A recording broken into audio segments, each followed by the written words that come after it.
We're going to be talking about cancer today. We talk about it a lot. My father passed away from cancer when I was only 24 years old, and I thought, oh gosh, I didn't get a chance to grow up with my dad really as an adult. Well, today we're going to talk about three young children that no longer have their father. They lost their dad at the young age of 48. Can you imagine that? I just looked through pictures trying to grasp who this man was, and I want to tell his story today.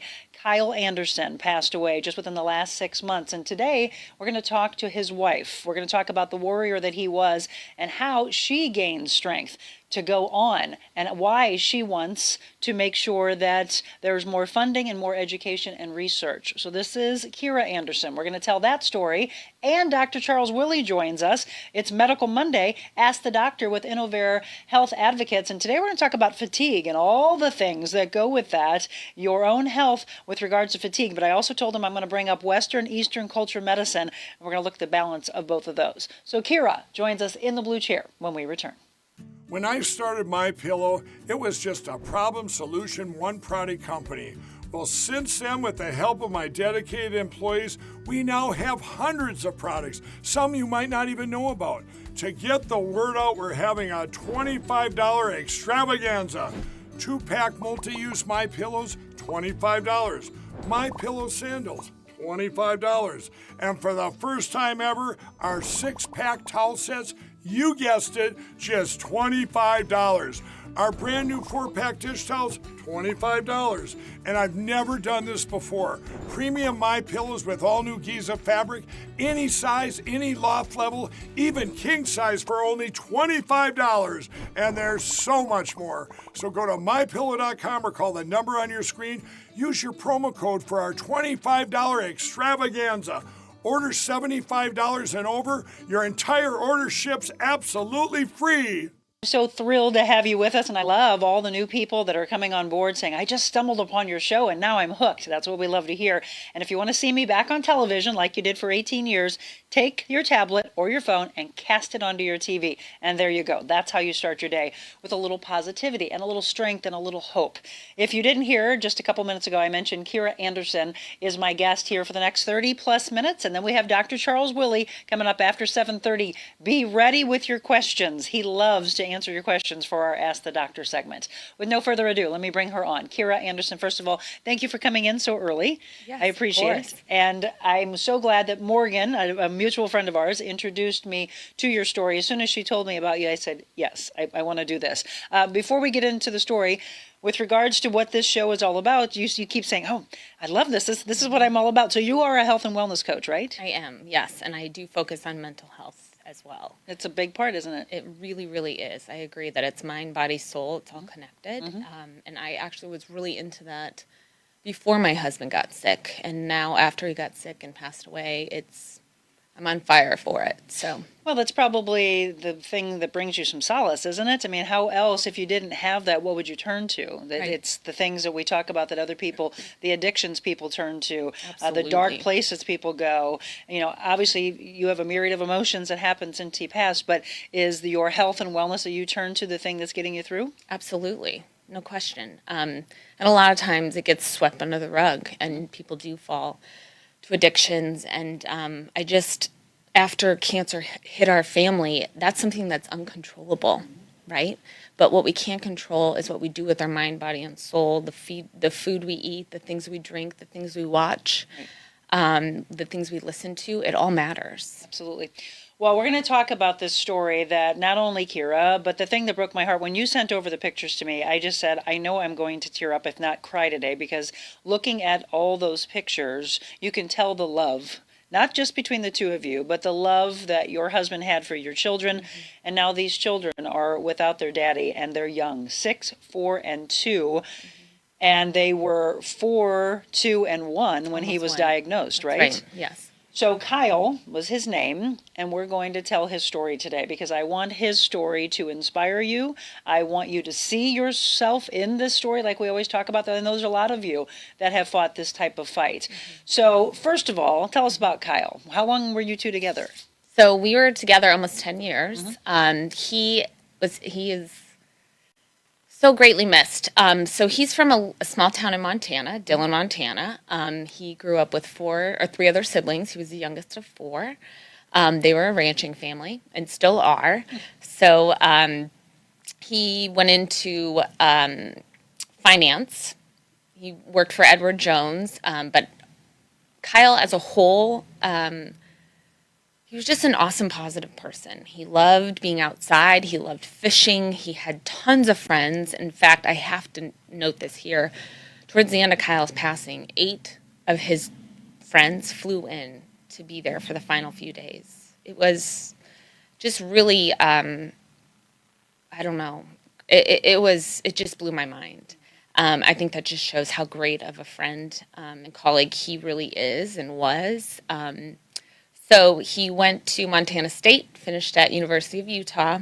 He started as an FA for Edward Jones 25 years ago in a small little corner, like closet with like 2 file cabinets, and he worked his way up and moved into St. Louis to work at the headquarters and became a general partner. So We're looking at some pictures of Kyle. We'll actually be sprinkling pictures in of when these two were together. You can see the love between the two of them, the healthy aspect of them, and then we'll start to show when he was diagnosed. You can actually watch the deterioration that happened and cancer, what it does to someone. I mean, I mentioned, Kira, I lost my father when I was 20. Well, actually, he was diagnosed at 23. He was gone almost in the same time frame as your husband. It's so quick. They're diagnosed, and you think, okay, well, they'll have medicine and they'll come out of it. And then they don't. And I'm sure you did the same thing that my mom did and that I did, my brothers did, my sister did, of why? And then you do, if you're able to, instead of the why me, okay, why not me? Why not that man right there? You just talked about how much he loved fishing. Why not him be able to change the world? But why can't he change the world while he's here, right? You go through all of that. What goes through your mind as you're seeing these pictures? He just really loved our kids. He worked so hard for Edward Jones. I mean, truly, I joke that, he was married to Edward Jones before he was married to me. And he loved life. Games and Super Bowl, and he traveled the world. He really lived in those 48 years. And well, you know what, Kira, that's exactly what I put in the description today about living for every second and the importance of this. And I don't know how many times I've been saying this over the decades with my personal training clients. When we started the triangle of life, the mental side, the spiritual side, you say it, people see and hear the stories like we're talking about today. All of a sudden it like lights this fire in them, and then they do it for a few weeks or a month, and then they go back to looking at pebbles and making a big deal out of small little things when you say, wait a minute, the boulder that you were hit with, that Kyle was hit with, that your family was hit with, that's when you really have to prepare your mind and your soul, and you say, no, I've got to really, really live. You just mentioned how he traveled the world. You can see it in some of these pictures. Yeah. That man looks like he truly lived. He really did. And he met so many amazing people along the way. And, we talk about continuing his legacy because, as I mentioned, he was with Edward Jones for 25 years. He helped a lot of people secure themselves financially. And, his funeral was packed. The man was really loved. So he inspires me. I know he'll inspire our children and hopefully many others. What are your kids' names? Cora is 6.5, Leah is 4.5, and Dane will be 3 next month. So, does Dane even understand that he doesn't have his daddy anymore?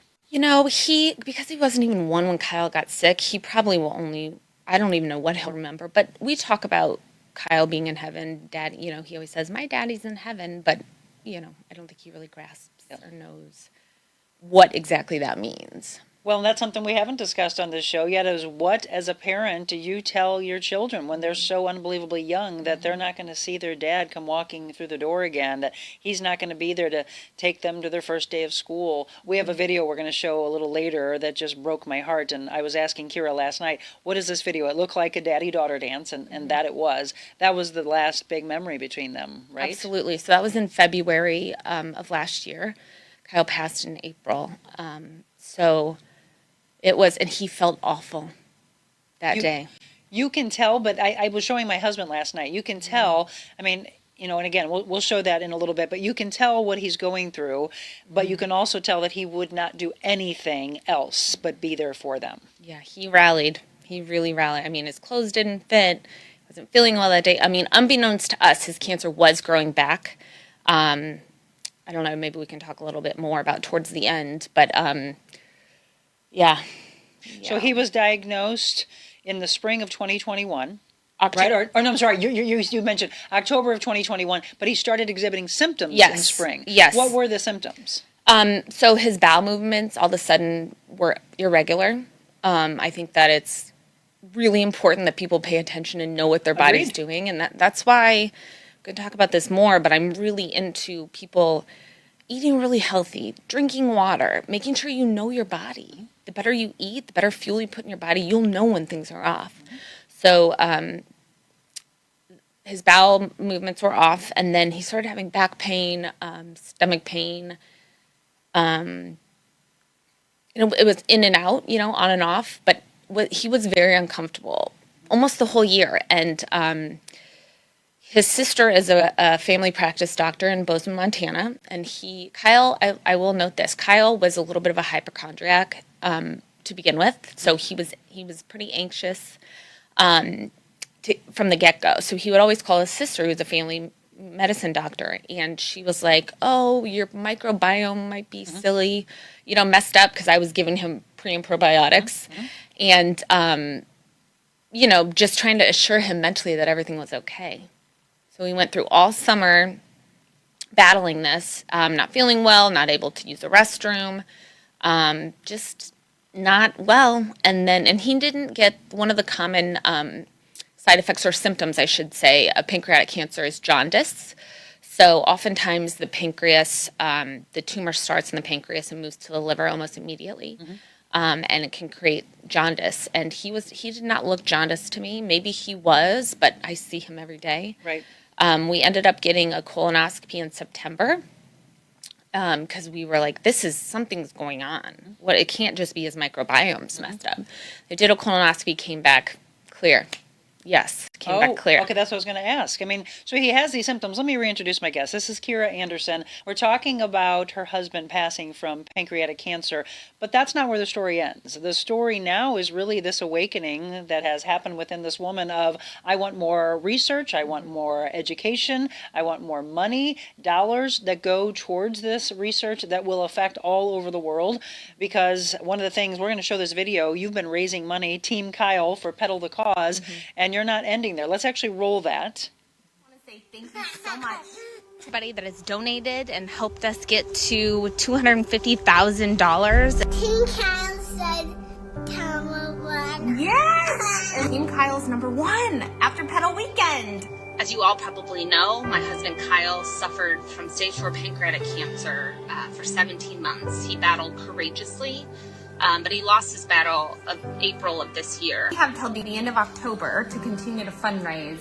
Every single dollar goes into the researchers' hands to continue some really promising studies. So we are bound and determined to continue to raise funds and awareness, not only around pancreatic cancer, but GI cancers in general. Cancer research funding is in such dire need, and it truly should be a high priority. And so I'm asking for you, the supporters, people that have helped us get to this point, $250,000, you guys, in just a few months. My ultimate goal is $1 million. If you have a company match and you haven't already got your receipt in, please do so. If you know someone who is affected by pancreatic cancer or GI cancers, or feel passionate about funding cancer research, please send this video, send them my information. Please, please, please continue to share the importance of cancer research and what Pedal the Cause is doing for Cited Cancer Center, which is the number 3 cancer center in the country. Again, thank you so much. We would really appreciate the support. We have till October 31st, Halloween. Thank you so much. Let me know if you have any questions. There we go. They've been raising money. Now, I watched your Facebook page. Did you slip to number 2? Is that what I saw? Unfortunately, Team Kyle's been number 1 up until this last week. So so that's why there's many reasons why I wanted to bring Kira on, but let's get that back up. You're wanting to raise how much by the end of October? my goal is $1 million by the end of October. So And where are you right now? Where are you sitting? about 255,000. So Okay. got some work to do. So if they want to donate, they're hearing this story. Some people are actually saying that they've been there. Kathy says, good morning, my dad passed away with issues with his pancreas. He was 46 and I was only 27. So again, you see yourself in this story. Doesn't matter the cancer. It's the fact that we need to continue to raise money. So there's Team Kyle. How many did you have on the team? There's about 10 people on the team. I just became aware of Pedal the Cause a few months ago. Maybe not aware, but I decided to join them a few months ago. And so, myself and one of my very best friends actually put our heads together and went to town. So she's a colorectal cancer survivor. And then the gal in another gal in that picture has also helped. She's a lymphoma survivor. Two of my very close friends. It's just so ironic how this all has gone down. But Pedal has been a blast, amazing. I really, truly believe in that organization. I have been approached and talked with many other pancreatic cancer organizations. They're all doing wonderful things. PanCan, Let's Garden. There's really awesome work being done. But my husband was able to get a novel treatment. He was the first patient to get a treatment that had never been in humans, but worked miraculously in the mice that they were studied on. And what was that? So that was a treatment. So it's one of the standard of care chemos. So for pancreatic cancer, I'd like to note, it is a very tough cancer to treat. It grows very quickly. It is very resistant to treatment. So actually, only 36% of patients actually respond to the standard of care treatment for pancreatic cancer. So Kyle had the first standard of care and then the second standard of care, and essentially his cancer was quote unquote stable-ish, but oftentimes pancreatic cancer doesn't care and it just grows over and overpowers the treatment. So he was diagnosed in October. In December, I looked at the oncologist and said, what else is there? My husband is 47 years old. We have 3 very young children. We literally are looking at the second half of our life. We've worked our butts off. We're ready to go live and have our family. And he's like, there really isn't anything else. I mean, he said there's some things in labs right now that are waiting for funding that look extremely promising. And I said, okay, tell me more. And so he told me a little bit about this study he was doing. And I said, so you're telling me there's something in a lab right now that could save my husband's life, and all we need is funding? And he's like, well, kind of, yeah. And I'm like, well, how much? And he's like, Kira, it doesn't work that way. I'm like, no, really, Dr. Lim, how much does it take to get something promising into a human's body? Absolutely. And he said, for a phase 1 study, it takes about $3 million. To me, I was like, I'll find you $3 million. Yeah, let's go. I looked at him in the eye. I said, I will find $3 million. And he's like, oh, Kira, you don't have to do that. I'm like, but I do. Yep, this is my husband. This is my children's dad, yes. Correct. And someone that has worked so hard and, just so hard in his life and done so much for so many other people. Like, it is his turn. And so I immediately opened a fund through WashU, the Kyle Andersen Fund, and started to raise money. A few months later, we actually were able to get Kyle compassionate use of the medication. So I started to put it out on, the internet, social media. We need funding. I got some really big commitments, and then actually, it's an interesting story. So I looked at the study because I was in medical sales for 10 years, and so I'm familiar with medical terms and studies, and so I found the study that had been done. I saw the actual work, and I looked up the pharmaceutical companies that supplied the medication. So the medication is an inhibitor. So I'm just going to talk about this in layman terms because I am not a scientist, but basically the pancreatic cancer cell is very, very tough. So the 2 standards of care, like I said, less than 36% of patients actually respond. And immunotherapy was another option kind of floating around that's been doing wonders for cancer. Well, Kyle wasn't a candidate for immunotherapy because he has the bad luck pancreatic cancer. No mutations, So, anywho, this inhibitor essentially softens the coating around that cancer. Okay. And allows the chemo to work better and immunotherapy to work. So for those of you that are not familiar with immunotherapy, the immunotherapy revs up our own immune system to attack the cancer cells, not just all the good cells in your body like chemo does. Right. So the test drug, I'll go ahead and call it the test drug, I looked up that pharmaceutical company, and it turns out I put on the internet and I said, who knows anybody at Aclaris, this pharmaceutical company? A gentleman I worked with and also did lots of volunteering with, we were very close, sent me the CEO and president's cell phone number of that pharmaceutical company. Because I literally just put it out on the internet. And by the way, I was very shamed throughout Kyle's journey for being social, having my social media still up and continuing to work out. Yeah, and I was shamed because they thought you should have been at his bedside. Correct. Okay, but you're advocating, you are trying to raise awareness and education, and you have to take care of yourself. Right. While you're, again, social media can be a beautiful thing, and it can be demonic. Correct. But I knew in my heart what I had to do, and I did. I was able to do both. I was by my husband's side. I went to every single chemo appointment, and we can go into that later or not, but essentially, I went on the internet and said, who knows? So looked up, called Dr. Neil Walker on a cell phone on a Saturday. He called me back 20 minutes later, told him our story, and I said, I hear you have something in your portfolio that could potentially save my husband's life. And I told him our story, and I said, how can I get that drug into my husband? Right. And he's like, well, we're actually studying it on rheumatoid arthritis right now. And I'm like, cool, I'll just get Kyle a rheumatoid arthritis diagnosis, no problem. He's like, it doesn't really work that way. He's like, but have you heard of compassionate use? Now, I had heard of compassionate use before, but in my mind, it seemed like a bunch of hoops and we'd have to go through the government. I mean, and I'm like, no, can I just get the drug into my husband a different way? Now. And he said, I'm meeting with my board on Monday. I will talk with them about the potential of us allowing a one-off. I'm like, perfect. So then I Google the board of Aclaris Pharmaceuticals. And number 2 on his board, it's Bill Humphreys. I worked for him, right under Bill Humphreys. So then I get Bill Humphreys' cell phone number, and I call Bill. I'm like, hey, Bill, do you remember me? And he's like, of course I remember you. I told him the story. He said, I'm in. We have a meeting on Monday. Let's do this. We're going to rally and do the very best we can. So I was on a Saturday. Monday, Dr. Lim, Kyle's oncologist, called me and said, you've been busy. I'm like, oh yeah, I've been busy. And I'm not done yet.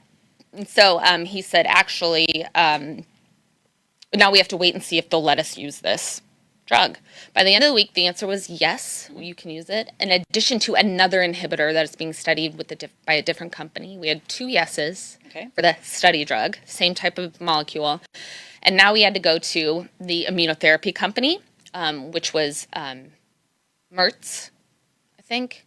I can't remember. One of those pharmaceutical companies. It'll come to me after the show's over. And then chemo, we were already approved through our insurance. So then we got a yes from that company. Okay. So then we had to go through WashU. This is actually quite interesting. And Dr. Lim had to create whatever. It's basically a study of one. Present it to WashU and say, hey, this, our story. And they said no.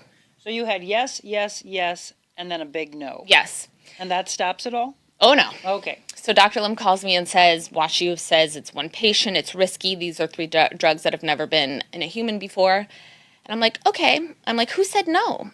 And he's like, I cannot tell you who said no. So then I went online, looked it up, figured out who it was, called his office and explained the story to the secretary. And I said, when is this doctor's clinical hours? Like, I will go. And again, I was in medical sales for 10 years. So I'm used to sitting in doctor's offices. I said, I will go sit in his office when he's seeing patients and when he has a break or at the end of the day, before or after. I just want to talk to him live, and I want him to tell me why my husband will not receive this medication. And so I don't know what Dr. Lim did. He called this gentleman back, and I do know this gentleman's name, but I'm not going to call him out. Right. And he changed his mind. So I don't know if Dr. Lim said, this woman's coming after you or what. Watch out. She means business. So I had an email drafted up. I was going to drop off pictures of our family. I Googled him. By the way, all of our addresses can be Googled. I'm Google. So if you get a letter from me, it's because I Googled your address. And so then we had to go to the FDA to get it approved through the FDA.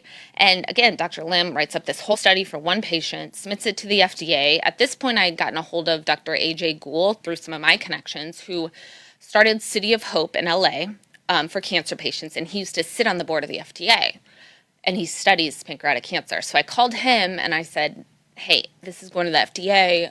Told him my story. And he's like, oh, it'll get approved. I'm like, are you sure? He's like, I'm sure. Sure enough, we get approval of the FDA, and it's on. Kyle gets to start treatment. And at what point in the diagnosis did that start? So he was diagnosed in October. In March, he received his first round of the study. Okay. Yeah. We're going to take a break. Again, Kira Andersen, we're telling the story of her husband, Kyle. And this right there is what I want you to be aware of is don't just give up. Don't Absolutely. take no and then just lay down. And you have to be an advocate. I mean, we've got Dr. Willey coming up here shortly. You've got to be your own advocate, and then you got to keep fighting and doing research, doing everything you can. I mean, obviously, this is her husband. When you have a loved one that is in the fight of their life, you'll do anything. We'll have more with Kira when we return. Well, the dog days of summer are definitely here. We're talking about mid and upper 90s over the last several weeks. Wouldn't that make life a lot better? An in-ground or an above-ground pool from my friends at Just Pools. They are in Arnold. Just Pools spa specialist as well. So maybe it's a hot tub you want adjacent to the pool. You know, you can have your own customized pool, and it can be as early as this fall that they start to put that in for you. So it's ready to go for you next summer. Those rock features, the water features, the fire features are all the rage right now. If you want the toys like the basketball backboards, or maybe you need some new noodles, they've got specials going on all the fun toys and, of course, the chemicals to keep the water sparkling clear. Support those that support us. Just Pools. They are the spa specialist and pool specialist in Arnold. Check them out. They're on the West Outer Road in Arnold, and give them a call right now, 636-464-7110. You're watching The Real Monica Adams Show. Do me a favor, please share and like and follow. You want inspiration? You want to know, once again, how to push forward when you get the type of boulder that Kira had been delivered, she and her husband hearing that news. Kira, some comments are coming in. Where can I donate? Oh, so I will send you the link. They can go to my page on my Facebook or Instagram. My Instagram is The Essentials by Kira. With an I, Kira. There's her name. Correct. Yes. And there's a link in my bio to donate directly. I, again, joined Pedal the Cause, and so I'm trying to raise $1 million through Pedal.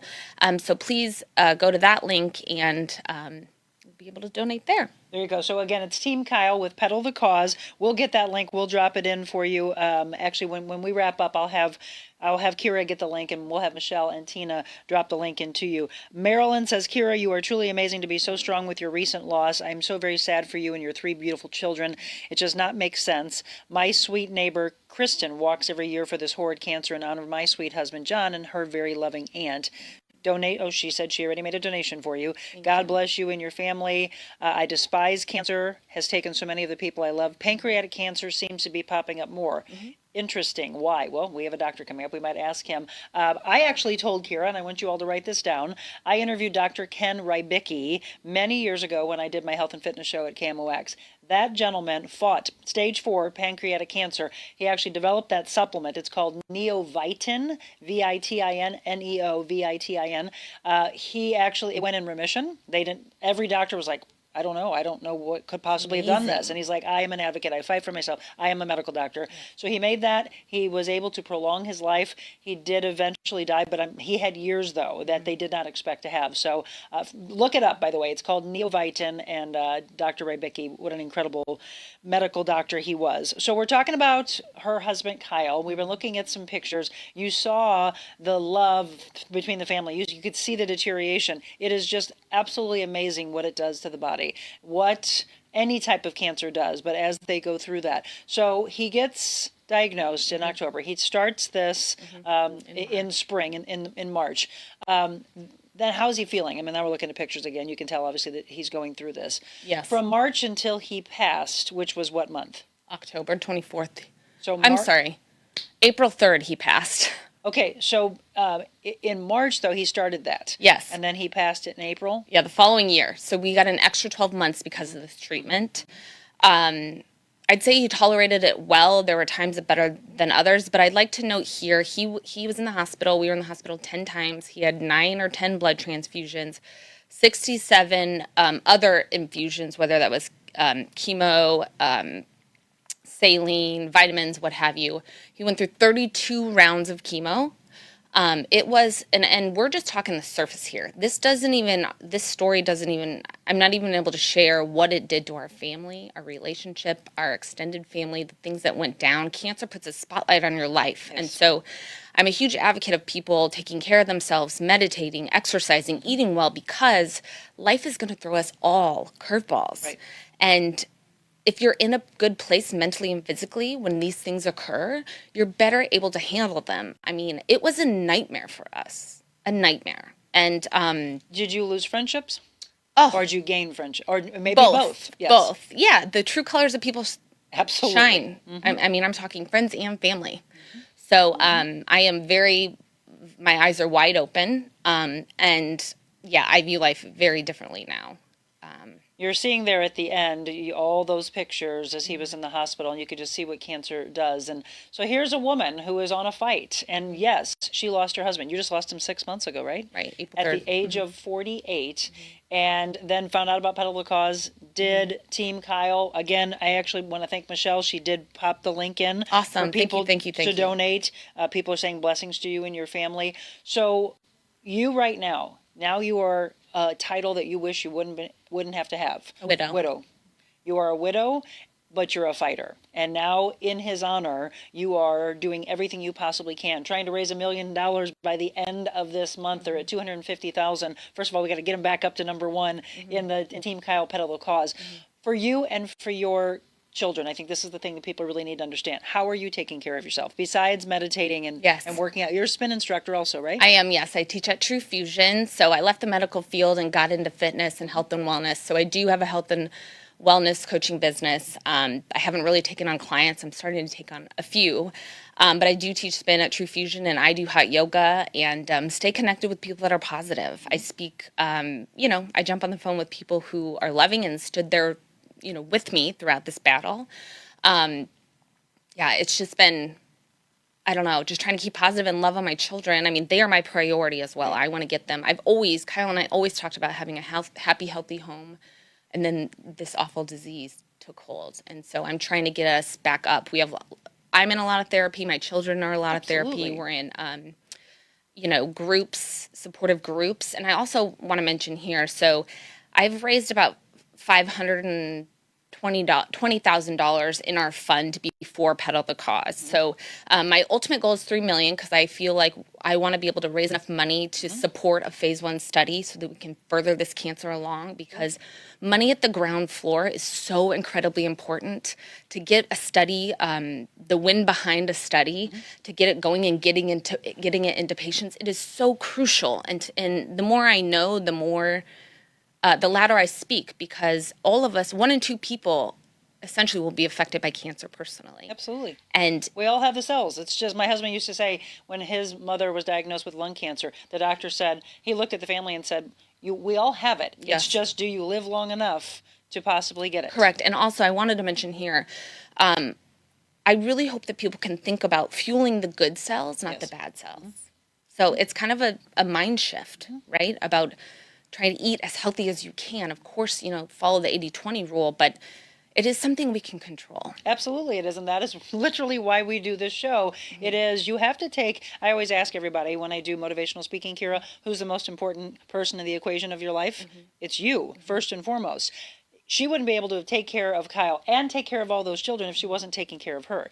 You go through something like that. A very dear friend of our family just lost her husband. Same thing. I saw her post last night, and she's like, no, I hate this. Why me? He had more life to live. I'm sure you've done that. You're going to go through, right now you're strong in this chair, but you are going to have the moments of, why don't I have my husband anymore? Why don't my babies have their father anymore? Right? Yes, and I have. I mean, it has been a roller coaster up and down for sure. I mean, there were times when I got the flu. I don't even know when, and I was seriously like, just take me, like, instead, because Kyle just there's all sorts of things that go through your head. And because I've been public about our story, about a dozen other women with small children whose husbands had pancreatic cancer have reached out to me. Every single one of those men is passed. So it's not just for us and for Kyle and his legacy. That is a huge part of my children, but it's for everyone else. All those other children and mothers that have lost their husband to this awful disease. There has got to be a change. Absolutely. And that's what Kira's here for. She's wanting to do that fight. There shouldn't be a medicine that could be given to a human that's just sitting there because we need more money. But that is why we have these nonprofit wonderful organizations to push and advance that research. So again, the link is in the comment section. Please, Michelle had posted that, your Pedal the Cause for Team Kyle. We'd love to help push that forward. Richard says there are a lot of stories of people curing themselves. Did you try Rick Simpson oil? I have a buddy almost 2 years past his death date with ALS. Do you know anything about that? I do. My husband was not very willing to do sort of alternative options. We did a little bit, but at the end of the day, we were just surviving anything. And he was just so miserable. So I did look into that. I did research that. I am a little bit more, as my husband would say, granola than he is. So we pretty much stuck to whatever Dr. Lim said we did. So It's interesting that would come up because that's exactly what I'm getting ready to ask the doctor that's coming in, because you and I are very similar, I'm sure, in that meditation is huge. I like Western culture medicine and a marriage with Eastern culture medicine. There's room for both. I think so. Absolutely. It'll be interesting to hear this traditional doctor. Yeah. We are going to show a video as we transition out, and we'll bring Dr. Charles Willey in, armed with your questions, I hope, for the Medical Monday Ask the Doctor segment. Any last comments you'd like to make to our followers? Just thank you for listening. Trust your body. Eat well, drink lots of water, and you'll know your body better. And if you have symptoms, if your belly hurts, if things are off, check into it. You've got to, like you said, you have to be your own advocate because doctors are busy. And unless it's a blaringly obvious symptom that is repetitive, and that's why oftentimes these cancers are found at stage 3, stage 4. If something is off, figure it out. And if one doctor isn't giving you any answers, no offense to all the doctors out there, find another one that will. Oh, absolutely. Well, and that's why you're going to love the doctor that's coming in, because he said that his best job is that he keeps people healthy, that he needs to be there for them. He's the kind of doctor that actually gives out his own cell phone on air, which he's going to get ready to do again. Ooh, love that. He does that. He's there. He will spend a long, long time with you in the office because, again, he knows the other doctors that you're talking about, it's too busy. You can't even get into the doctor. Right. And then you've got all this time ticking away. Again, we don't want to get it to stage 3, stage 4. The more you can be preventative, first of all, taking care of your own health, eating properly, watch what you're putting into your body, all of those things. We have a video that I want you to watch, and this is February, just 2 months before Correct. Kyle had passed. Kyle was able to get up, put a suit on, and go to the daddy-daughter dance to be there for his daughter. And that, I think, is the most powerful thing to show that he was there in probably one of the hardest stages that he's in before he passed. So let's remember Kyle Andersen, who passed away way too young 6 months ago at the age of 48. Please, again, look into it, advocate for yourself, educate, and then look into the link that we dropped for you if you want to help donate and raise money. Thank you, Kiris. Thank you so much. Thank you. Watch this video. It'll touch your heart.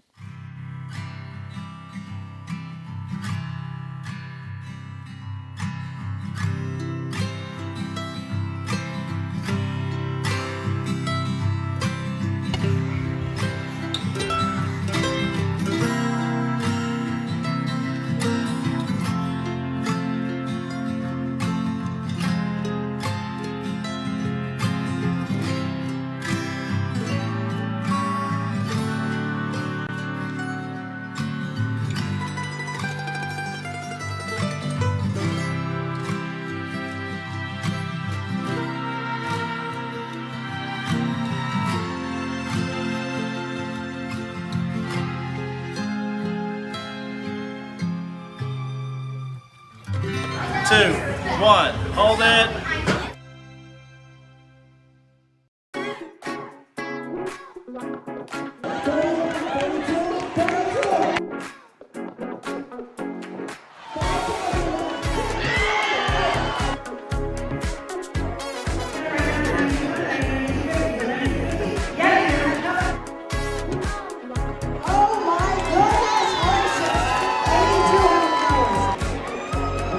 She's got it for $8,700. You're going to put it up.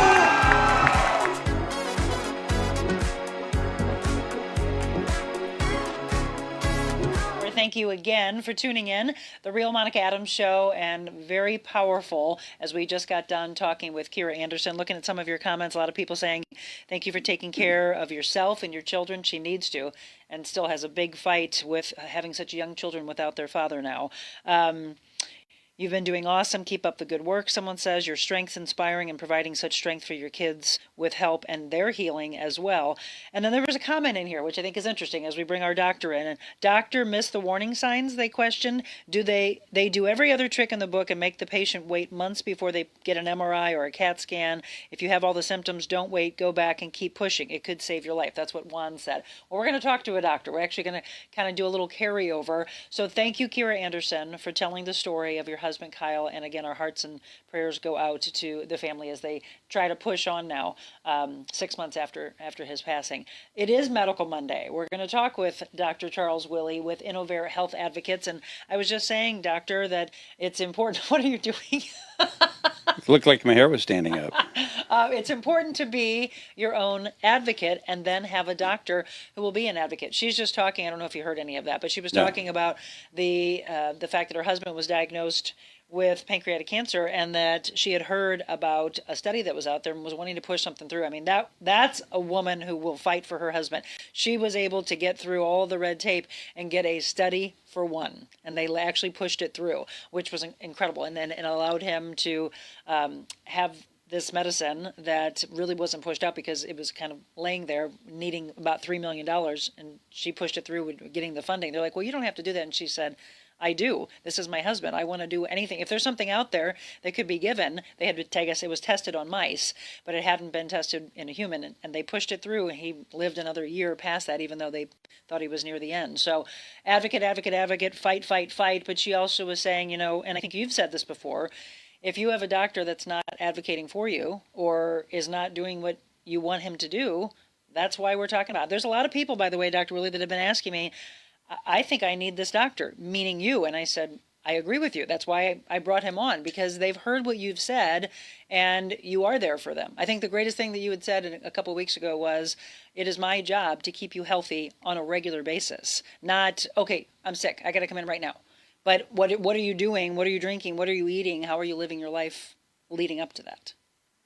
Absolutely. So how you live every day makes you healthy. Let's see.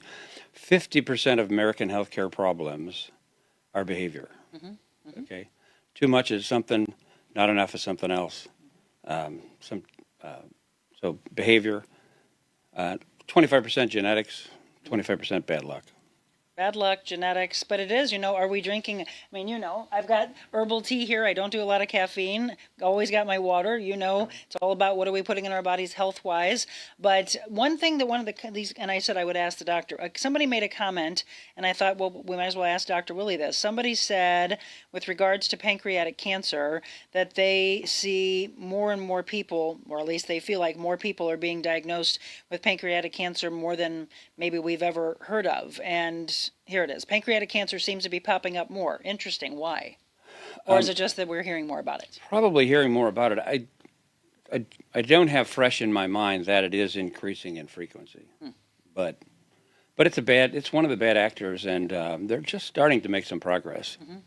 And cancer is I have my favorite oncologist.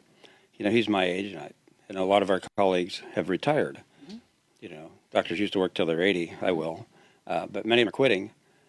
And I said, are you going to quit? He said, are you kidding? I finally have a bunch of medicines that really work. Exactly. Yeah. So, in cancer, you got to check every day what's new, what's working. Right.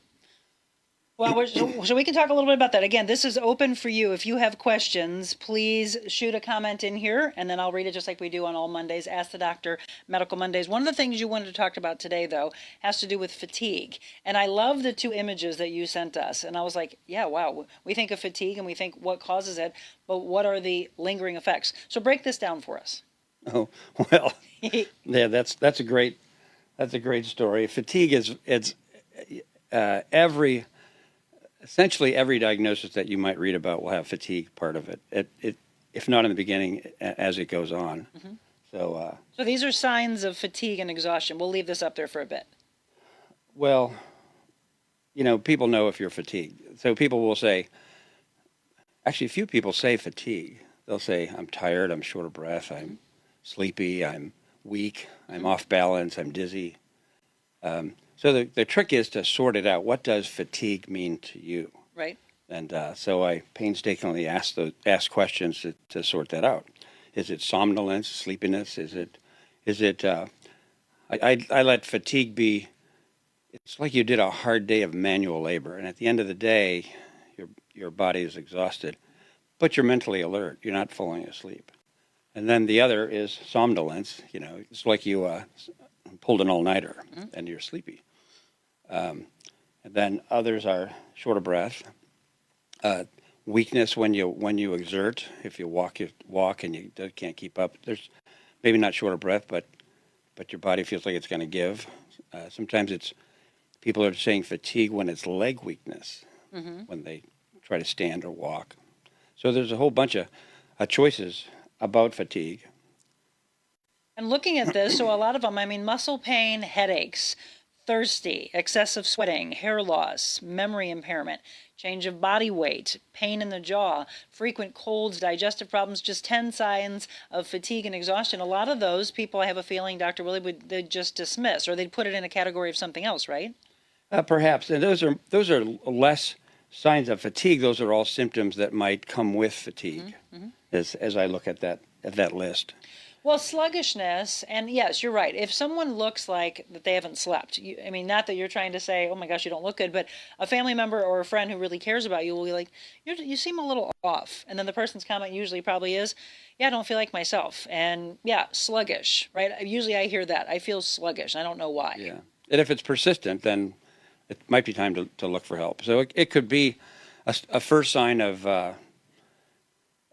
just not getting enough sleep, and you're burning the candle at both ends. But many people sleep, but it's not effective. So they're fatigued because their sleep is not effective. Well, right. I was just going to say they might be laying in bed. They're not actually sleeping. Or I don't have it on right now, but I actually love my Apple Watch. I never thought I would get one of them, but I look and I am enamored with it showing how my sleep patterns are and how much I'm kicking. Yeah. I was like, no wonder why I'm tired. Yeah. Well, I would have loved to have had it when I used to get up at 1:30 in the morning. I didn't have it back then. There we go. We're looking at some pictures of people just being exhausted. And that's one of the things, though, Dr. Willey, is they grab caffeine immediately, and then they do that, which I am not an advocate of, which is those energy drinks. What are your thoughts on all caffeine that? And sugar. Caffeine, and sugar. Yeah.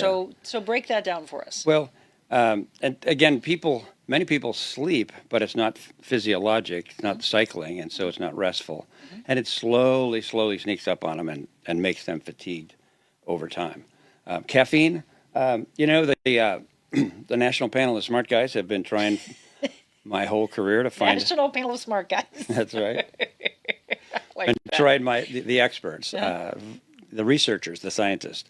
God love them. Need them. Yes. They're making me much more effective. They're great. But they've been trying to find out what negative caffeine does for us, and can't find it. Actually, there's a recent study that said that people who drink coffee, take caffeine, live longer. See, but here's my problem. I have been in the news business for 30 years. I have done so many stories that one year... As I sip coffee. Yeah, well, I know, and that's why I was laughing. One year, it is coffee is the best thing for you. The next year, we're doing stories of, oh my gosh, it could kill you. Okay, now it's going to do this to your heart. And I think that is the biggest thing of people getting frustrated, that every time they turn around, the narrative changes. Well, caffeine's it's a drug. It's a medication. And any medication, if you don't take enough, it doesn't help. If you take too much, it's poison. So caffeine is, it does a few things physiologically. It's a stimulant. It will quicken your heart a bit while it's in you. It does make you mentally more alert. It's a diuretic. It'll cause your kidneys to produce more urine. And for those who are later like me, it'll you make just turned 50, right? It'll make the muscles of your bladder a little spastic and uncoordinated and make you more urgent for urine. So those are 3 or 4 things that it does, but it doesn't kill you. Well, what are okay, I'm not a big fan of caffeine. That's just me. But I think, and I know my body. My body doesn't like caffeine. So what would you say are the positives of caffeine? Well, I just said But those now are it's just, the National Panel of Smart Guys, and God love them. They keep, science is, one of the beauties of science is they keep re-asking the question, keep testing themselves. So the most recent study said you live longer if people who drink caffeine on average live a little longer. So if that's true, if that bears out, and maybe it's because people who drink caffeine, there's a bunch of confounding well, I was just going to say, it problems. depends on who's funding the study. I mean, again, But you could find another study you're that says awake no. and alert. Well, I Okay. don't think that Starbucks funded it. I don't know. Okay, how much caffeine? Well, in moderation. There we go. Moderation. Not an entire pot of coffee. Well, not 4 pots a day. Well, here's my other question. Had a If fellow some- the other day said, "Yeah, doc, I cut down from 5 pots to 2 pots." I said, hope "Well, he's good." kidding. No. Oh, he Lord. was serious. Okay, well, so you tell me this, because my husband will regularly say, and he thinks it's funny, that he could drink coffee literally minutes before he goes to bed and he'll fall right asleep. I just look at that and say, well, that's not good. Your body's become so accustomed to this caffeine that I find that to be dangerous. If I had, and this is herbal, if I had actual tea anytime after 12 o'clock, I'd be up all night long. Yeah. Well, people are different. So their body's just getting used to it. Well, he might, he could sleep anyway, but he might not be sleeping as well. Exactly. But he might. People are different. You'd have to study his sleep Okay. to know for sure. 3 cups in the morning, 1 cup between 4 and 5 p.m. Don't do it for the caffeine, just love coffee. Okay. Someone says I may go half calf. I love coffee. I don't care if it has caffeine or not. Mostly I drink decaf, the taste and smell. Dr. Charles Willey again. I drink it for the caffeine. You drink it for the caffeine. So here's the thing. If you suddenly, and I love the fact, see, we never know. We're going to go in different directions on this segment today. If someone is drinking caffeine and then they hear a study, because right now I want you to look at the date and remember what we said today, and I swear you it's going to change. Next year we're going to have some study that says no, caffeine stunts your growth. I'm telling you, I've just seen these stories too often. Right now the studies are showing that if you drink caffeine, I guess, that you'll live longer. But what if someone tried to back off of it and then they have all the withdrawal symptoms? See, I just think that doesn't make any sense to me. Well, it is, if you drink it every day, especially at higher doses, a cup or two, maybe not, but if you drink 4, 5, 6 cups of coffee a day, and this is a cup, right? So how many of those will you do? But most people are drinking a cup, right? Huge. Well, Do anyway, you drink caffeine all day? no, not all day. Okay. But in the morning, and do you find it gives you more mental focus? Yeah, it can wipe the cobwebs out of my eyes. So for clarity and for wiping and not having the fog. But if you stop, your question, if you Yes. drink a lot and you stop suddenly, you will have withdrawal symptom, and mainly that's headache. Yes. Mainly that's headache. So maybe And you'll start get through it drinking more in water. a day or 2 or 3. Okay. So if you're gonna just wean it, Right. if you're drinking 6 cups a day and you want to quit, 5, 4, 3, 2, 1 on successive days should get you through it. I want this to get across, though, to the younger generation that they're getting up for high school, they're getting up for college, they're studying for tests, they're way, way, way late at night, and then they're getting up, they're barely getting any sleep, and then they're downing, and I don't mean small cans, huge monster cans of Red Bull and Monster drinks and First Form energy drinks. Take that in comparison, there we go, to coffee. Is that more dangerous? It's just got a lot more. Those probably have 2 to 4 cups worth of caffeine in each one. Okay. Plus a bunch of sugar. Okay. And then here's the other I problem. Monica, I didn't drink coffee until I was 45 years old. Oh, no? No. Huh. I would run every day, sleep, had time to sleep, and life caught up with me. I didn't have enough time to sleep, couldn't exercise. Right. And needed to perform. So Okay. And that's when you started drinking coffee. yeah. Here, I want to ask you this before we'll talk a little bit more. Any questions that you guys have, let us know. I don't know if it's still a thing, but I remember people in bars drinking vodka and Red Bull. So pretty much an upper and a downer together. How dangerous is that combination? Is it dangerous? That's what we used to hear. We used to do stories actually with some doctors about it from your heart health. Heart health. Well, yeah, caffeine can quicken your heart. If you're vulnerable to an arrhythmia, it can make it easier to happen. Okay. Okay. Alcohol similarly, if you're vulnerable to an arrhythmia, but again, it's about the dose. So if you're drinking a lot of caffeine so you can drink more alcohol, that means you're probably drinking pretty much alcohol over the dose. And there's a whole syndrome of alcohol cardiomyopathy. It'll weaken the muscle of your heart if you drink too much. This is interesting that you would bring that up because it kind of goes into what I wanted to talk about last week. So, speaking of cardiomyopathy, I know a story of a gentleman who was diagnosed with cardiomyopathy, was on a list for a heart transplant. His sister happened to read an article, this is probably, I don't even know, 35 years ago, happened to read an article about CoQ10 or CoQ10. And it was probably in a natural magazine. And so she said, hey, I think you should start taking this. What do you have to lose? And he said, what is it for? And she's like, this is for your heart. So he started taking it and went back to the doctor. And the doctor said, well, we don't know what happened, but you don't need a heart transplant anymore. And so he said, I know what happened. This is what I started taking. And now, again, this is 35 years ago. And now there's tons of people who take CoQ10 or CoQ10 on a regular basis, which I would love to get your viewpoint on, because he will swear that is the reason he never had a heart transplant. And he still takes it 35 years later. Yeah. What are your thoughts on that? Because it goes into our kind of natural medicine thing. That's a controlled trial of one. And two things happened at the same time. He took the stuff and his heart got better. It doesn't mean cause and effect. And, there's not a series of cardiomyopathies that CoQ10 is fixing. It's probably that he had a temporary cardiomyopathy. No disrespect to CoQ10, but you just can't conclude because two things happened at the same time that one caused the other. So it's unlikely, but I mean, there are temporary cardiomyopathies. We see that with some regularity. So last week I wanted to go into it, and I know there's a lot of people on right now that I'm sure are waiting for this. This is a true traditional Western culture doctor. I know that. I've known him for a long time. Oh, I didn't do my homework. I know nothing of Eastern culture. Well, I'm just going to ask, though, if someone were to come into you, and I would be one of them, and this is my doctor. He is my husband's doctor. It's funny, my OBGYN, and it was really, and you know him, he said he went to medical school with you, and he said, I deeply respect Dr. Willey, but I got to tell you, I'm surprised he's your doctor. And I said, why? And he goes, because you are very into natural as much as can be. And I said, yeah, but I think, and I always will say this, that I think there is a beautiful marriage between the two, that I think we have to do everything we possibly can, naturally, by ourselves, how we live our lives. I'm actually big into why not trying different things? But you and I did stand in the hallway, which I thought was powerful. And one of my friends said, what about acupuncture? And you said, why?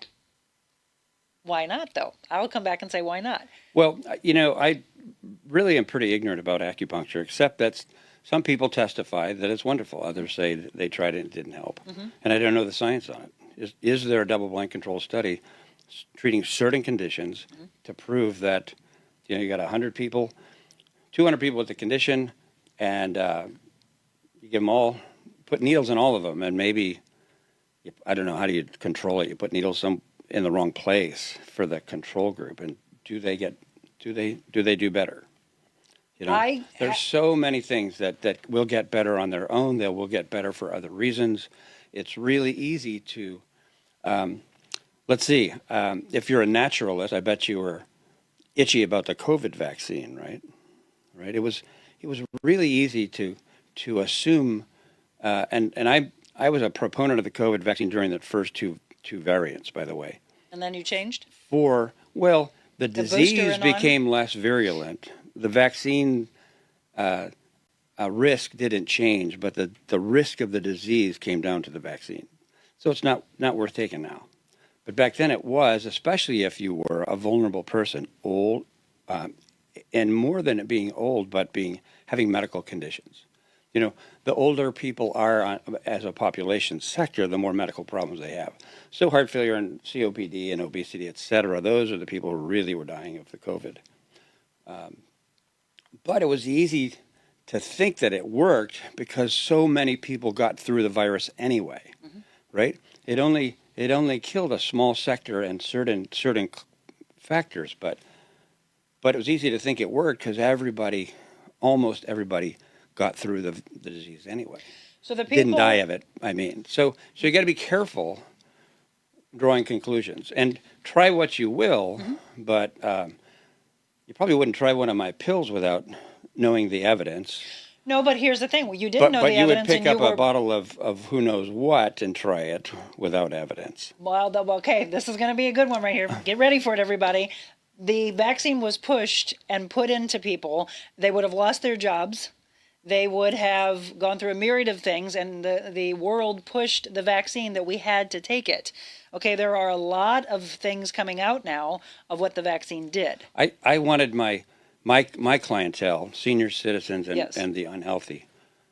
You know, people come to me. I'm an internist. They come to me because they have big medical problems. So I wanted them to get it. I didn't think we should have pushed it on the whole okay, population. there we go. There we Right. go. That's what I wanted to hear Right. because yes, you We should have risk adjusted. We do that all day long. Okay, for whom is the risk benefit analysis? Right. The risk is high. The benefit is great. Let's do it. The risk is low. The benefit is not much. Let's not do it. We do that all day long. That's the whole principle of how we decide what treatments to proffer.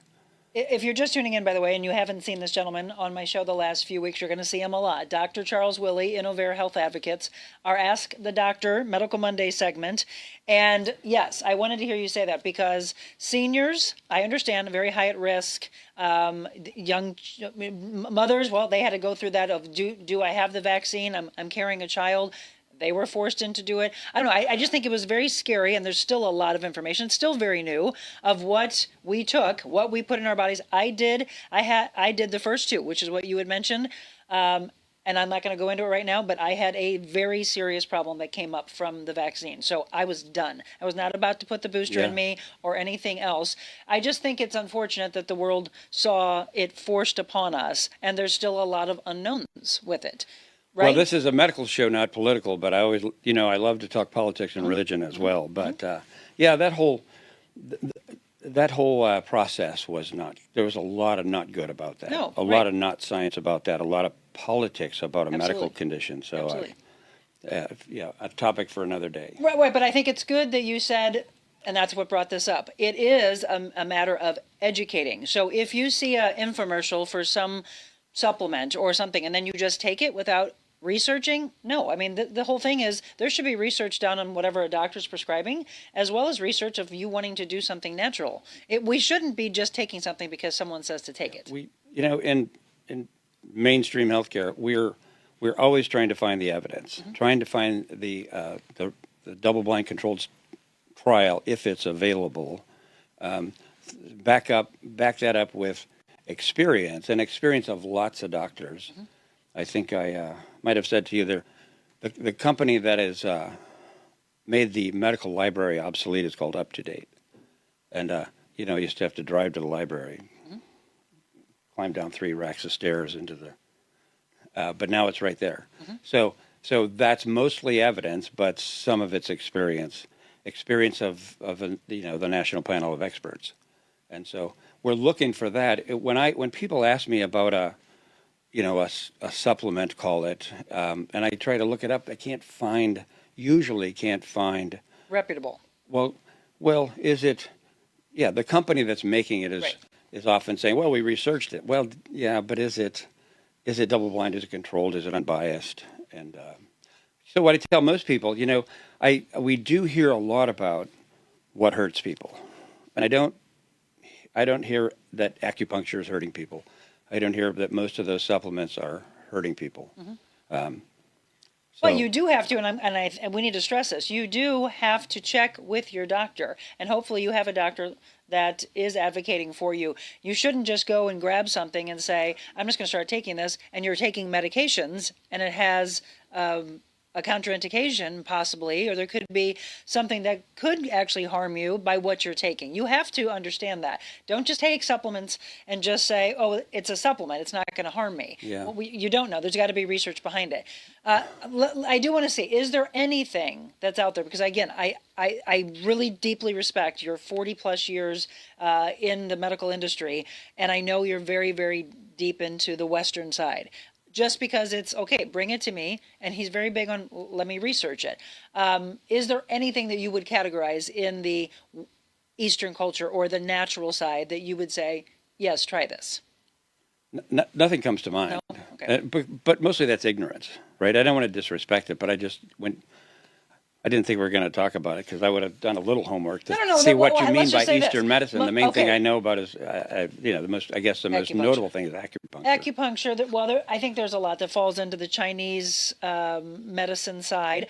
There's herbs and stuff that people take that they swear by. But do you think, I think if somebody came to you, walked into the office and said, oh my gosh, Dr. Willey, I'm taking this and this is what really helped me, you would say, what? Let me do some research on it? Yes. Okay. And figure out if it's harming them. Right. And if not, that's really what I say most of the time. Is I it was in a harming? pharmacy the other day and there were pictures on the wall of plants. Mm-hmm. And one was one was the plant where digitalis came from. Digoxin is one of the early heart medicines. We still use it a little bit.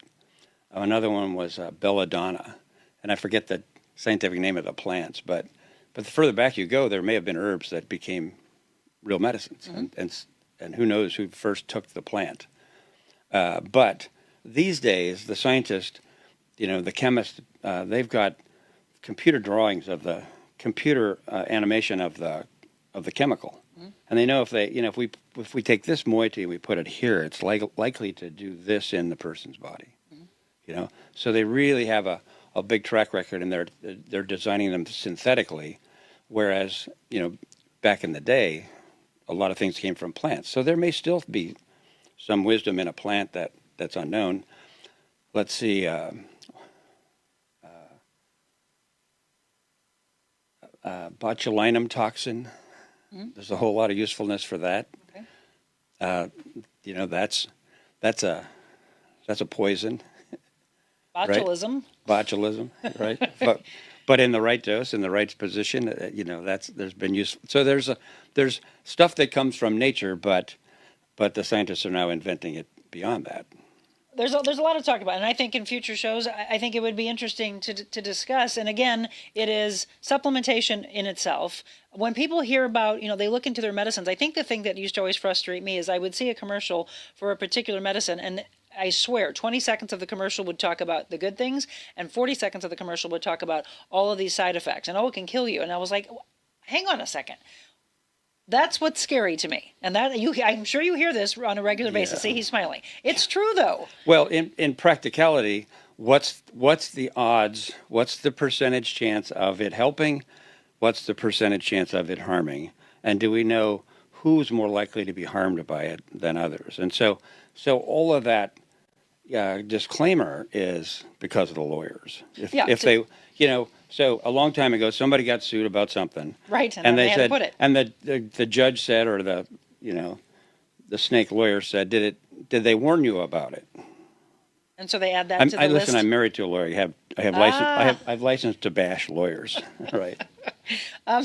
But did they warn you about it? So you get all those warnings, and the package insert is there, and it gets deeper and deeper and thicker and thicker. People get scared out of taking something that's really going to be useful for them often. I'm just a big fan of educate and ask questions. You have to ask understand, questions. learn, yes. know. Ask Yeah. questions to your doctor. And if a doctor is not taking care of you, that's why we say, right now, I want you to think about that. I do want to introduce you to someone, by the way, because she said she wants to have an internist that she can regularly turn people to. So that's our title sponsor, Dr. Sarah Franco with Invita Health and Wellness. She's like, for herself, she said she wants to come to you. And then there's a lady that we featured that's coming up on a show very soon. She's like, I want to speak with him and I want to talk with him as well. And that's what we said. He gives out his own cell phone number. If you want to, you can. Otherwise, InnovareHealth.com is the website I want you to go to. Let's go. We've got a bunch of people still on. Let's go to questions. Let's see.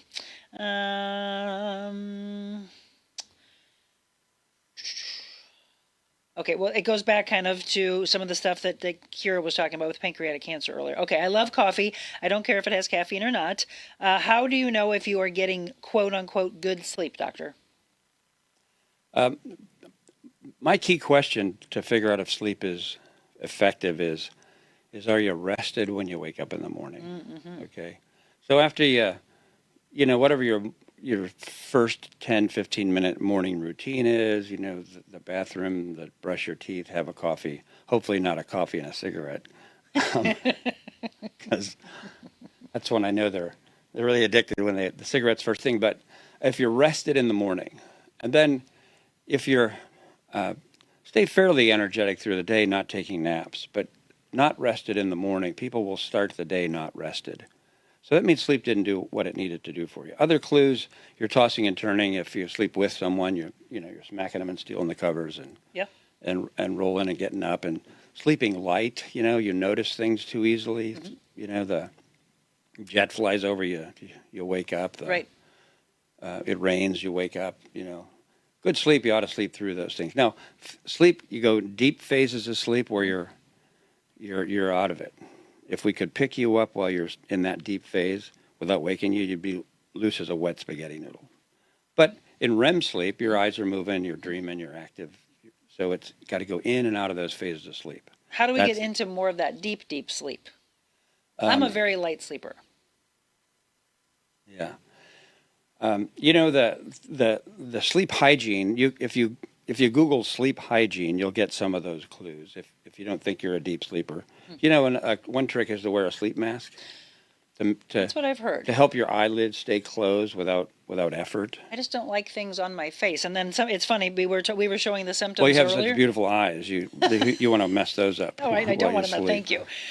We were showing the symptoms earlier about fatigue, and Michelle made a good point. She said those same symptoms we're talking about are also menopause symptoms. So you dismiss them as, well, it's menopausal, which, ladies, you do not look forward to menopause. Let me tell you what. Yeah, that's a complicated. Yes. That's a complicated conundrum that y'all have to go through.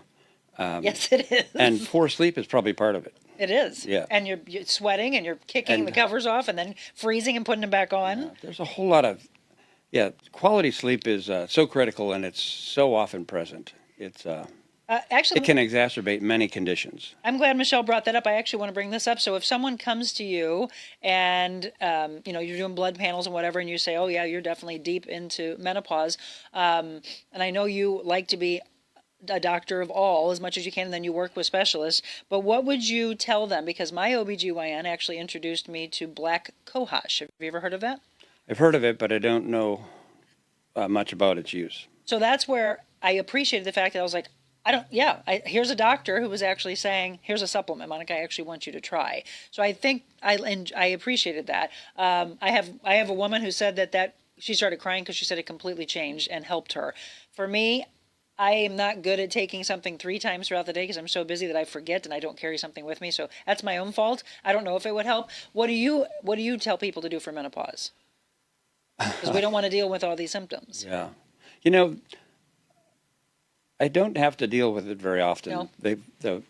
My practice has evolved to be women after the menopause. Older, yeah. Gotcha. And so most of the women who are going through it still have a gynecologist, and so it's their bailiwick. If they're really having a lot of trouble with it, I might send them to a gynecologist. Gotcha. Okay. The old hormone replacement, you can delay menopause by taking the estrogens, et cetera, but that's tricky. So yeah, that's a whole nother show. That's a whole nother show. Yeah, absolutely.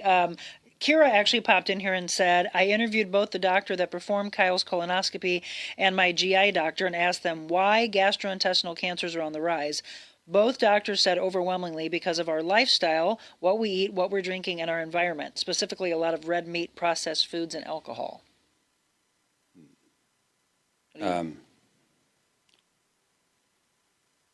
Yeah, I don't have evidence of that. I don't have that in my head. I have to research it. Okay. Yeah. And he's very big into some of the things that we talk about on the show that he'll want to come back. So it's one fundamental that's clear is, having regular bowel movements. Yep, and that's what Kira had mentioned before, to be aware of that.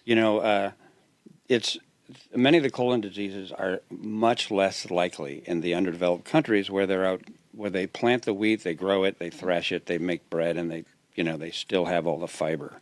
And they're going 2 or 3 times a day instead, especially not every 3 days or every 5 days like some folks come to me. I mean, it's really healthy to be more regular.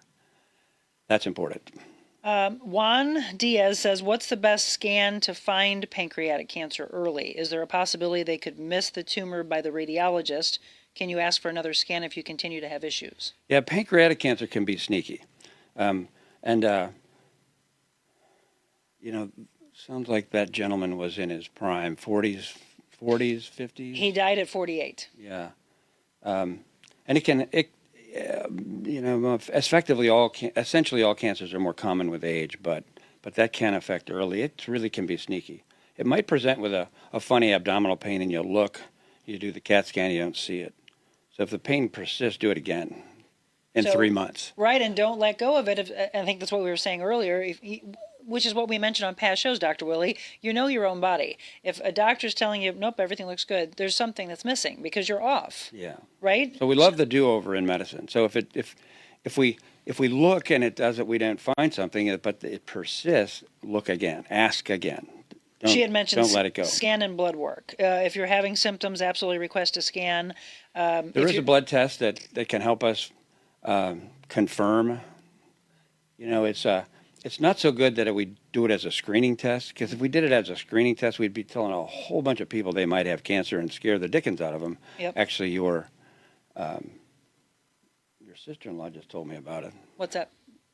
Her case of a cancer scare. Right. For Yep. 6 weeks. Right. So we don't do that test as a screening because we would scare too many people into thinking they have it and not find enough. But it's a great augmentation of hey, there's this funny looking thing in the pancreas. And another great test early on is called, that wasn't available.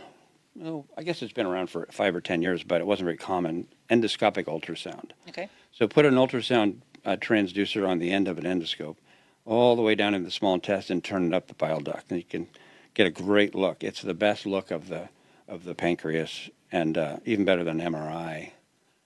Now, MRI has its usefulness, and then the doctor on that scope, gastroenterologist, special gastroenterologist, can biopsy if need be.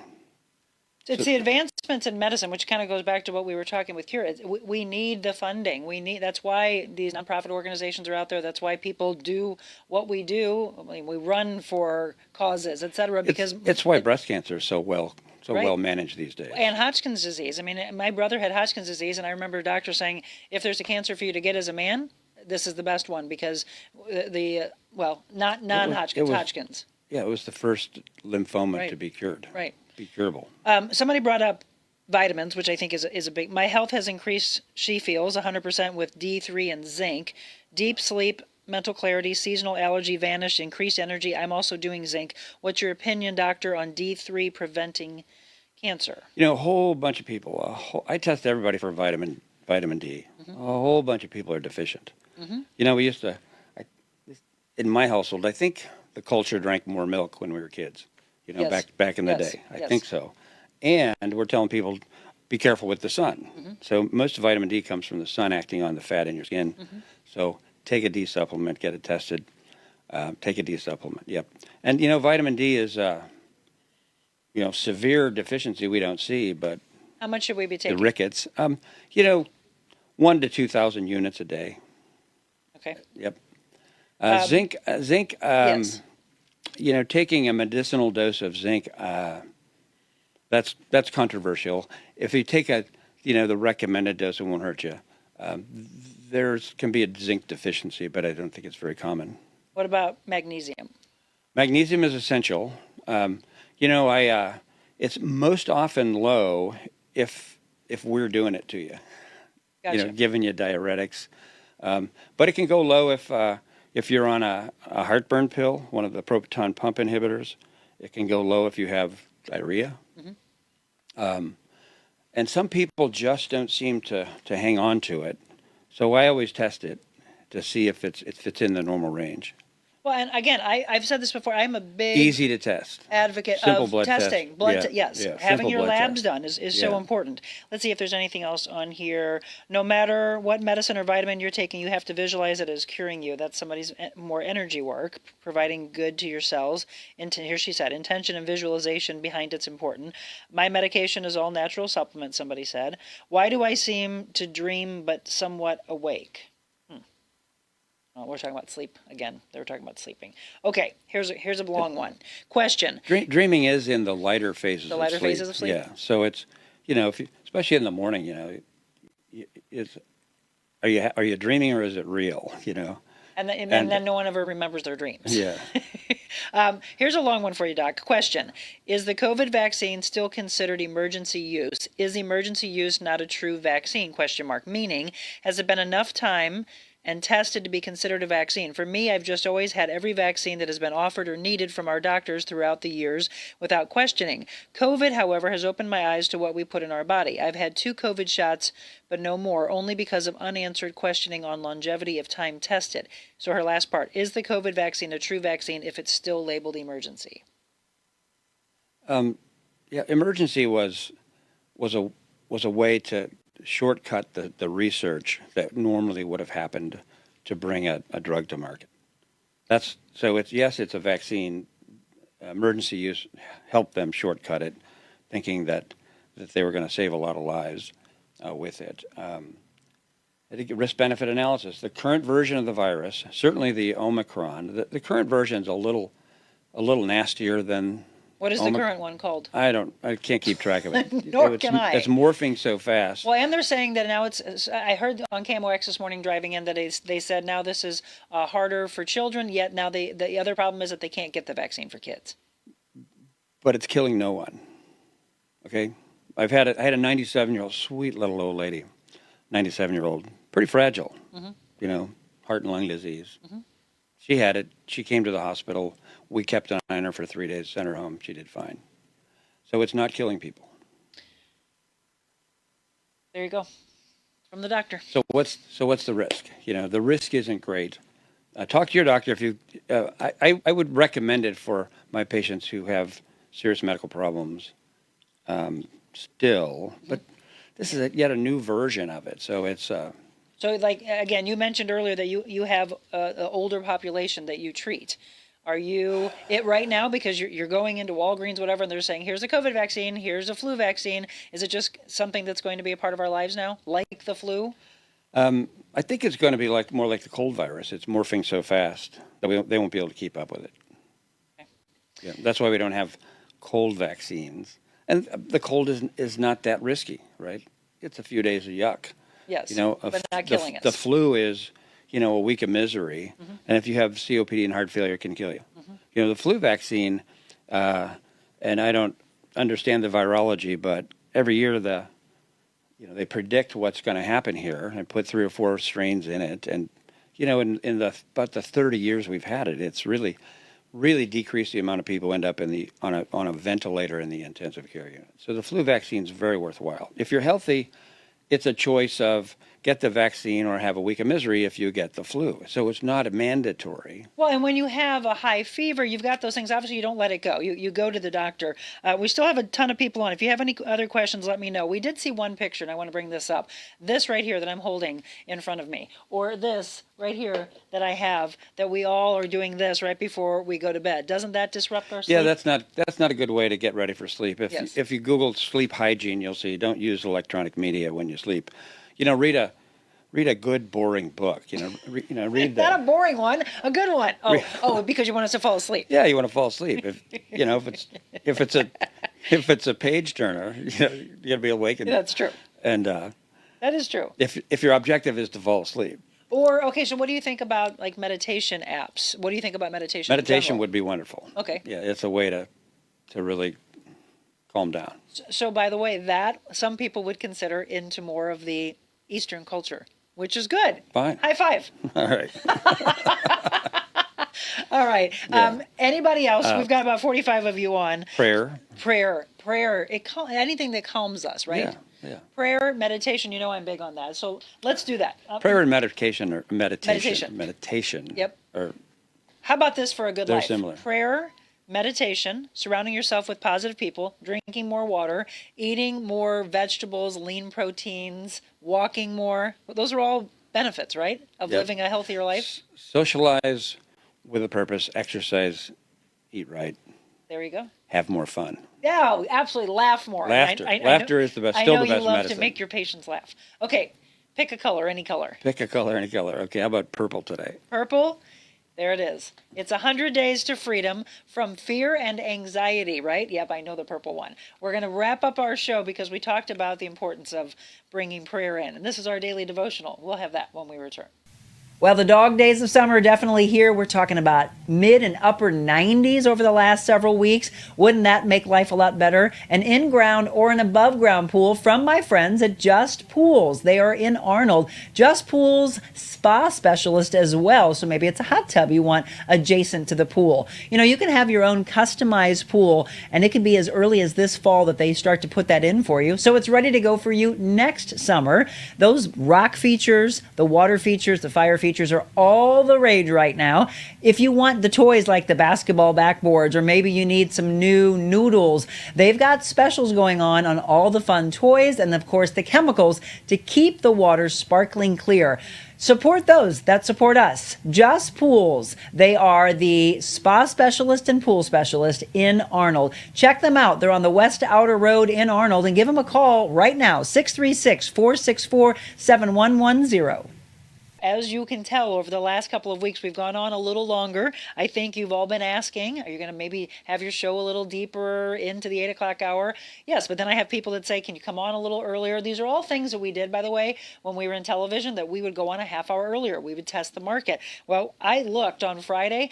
80 of you were live with me, which was blowing my mind, and then it reached 8,000. And that, by the way, is still there. We were talking about a lot of things, having fun with you. We just mentioned how important it is to laugh. I think we were all laughing together, talking about how you're decorating your house. We were talking about living the age you're in and appreciating the age that you're at. Again, it was just us talking together. But yes, I appreciate all of you that are watching on a regular basis, and continue to spread the word to everybody. So Dr. Willey picked 100 Days to Freedom, the purple book, From Fear and Anxiety. And this one is Next Steps. When I'm afraid, I will put my trust in you. This is Psalm 56, verse 3. Sometimes to feel a sense of peace, we need to know what to do. We're eager for someone to tell us the details of how to do what needs to be done, someone we trust. Well, here's the challenge. Most of the time, life doesn't have step-by-step instructions. The unknown is where insecurities and your fear shows up. This passage is a next step that you can trust. Awareness that you feel afraid or insecure is your cue to put your trust in God. While this may seem simplistic, it is the path to freedom. The path takes more than one step, but eventually your faith and trust in God will bring the peace for which you long. Well, today, choose to trust God, especially if you are not feeling afraid of anything. It is during those times that you will build your faith for the times of testing. This isn't to suggest you will completely remove the fear from your life, but it does mean that even when you do feel afraid, you will know who you can trust with your life. Priscilla Shirer said, in prayer you gain your strength, the power to gird yourself with armor that extinguishes every weapon your enemy wields. Max Lucado, the presence of fear does not mean you have no faith. Fear visits everyone, but make your fear a visitor and not a resident. And Andy Stanley said, past boldness is no assurance of future boldness. Boldness demands continual reliance on God's Spirit. So today's prayer is, Lord Jesus, help me to be aware of your strength. Love me for me each and every day. You are always faithful. Help me as I rest in your promises. Amen to that. And I love it. Dr. Willey actually asked me a couple of weeks ago, he's like, Monica, do you end every show like that? He's like, is that a devotional? Is that prayer? And I was like, yes. And your comment was, good. I like good. that. Right. Yes. Anxiety, it's on the positive side, customer satisfaction in healthcare is if my customer, the patient, believes they are as healthy as they can be given their set of diagnoses, conditions, right? And they know I'm available and I'll be there for them. Right. So that's customer satisfaction, but it also belays anxiety about healthcare. Yeah, we have to find a way to calm ourselves. Yeah. Somebody just said, thank you, Dr. Willey, for sharing your medical advice. We so appreciate you. Oh, so real quick before we wrap up, off the cancer subject, what do you think of taking turmeric?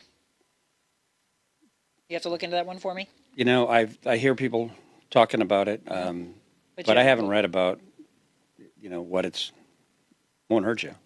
Yeah. Use it, well, again, and I use it regularly when I'm cooking, but I know a lot of people take it above and beyond that. So if there's something, by the way, and that's why I tell you, shoot me an email, by the way, info@TheRealMonicaAdams.com. That way, if you have a question that you want us to address next Monday, I can kind of give Dr. Willey a heads up early on. Phone number? Yeah. How about website? There we go. No, people, I'm happy to say it. InnovareHealth.com. People are respectful. Call me Yes. if you have a real medical conundrum. You're worried. Call me. Okay. 314-359-0413. And that is also, I want you to look into that, because if you don't have a doctor that's taking care of you the way Dr. Willey and his staff are, it's time for you to start asking some questions, be your own advocate, and look for a new doctor. Great to see you again. This was a really good show. Oh, thank you. Yeah, so we don't know yet. About midweek, we start to say, Dr. Willey, what do you want to talk about next week? So as soon as you know, let me know so I can start sprinkling it out there, and Okay. then we can let them know. Medical Mondays, ask the doctor, and we'll have Dr. Willey back with us next Monday. By the way, tomorrow we have Lori, Abby, and Gabrielle Stahlschmidt. They will be my guests, and we'll be talking about never letting someone stop your dreams, not the what-ifs in life. Go after them, grab a hold of them.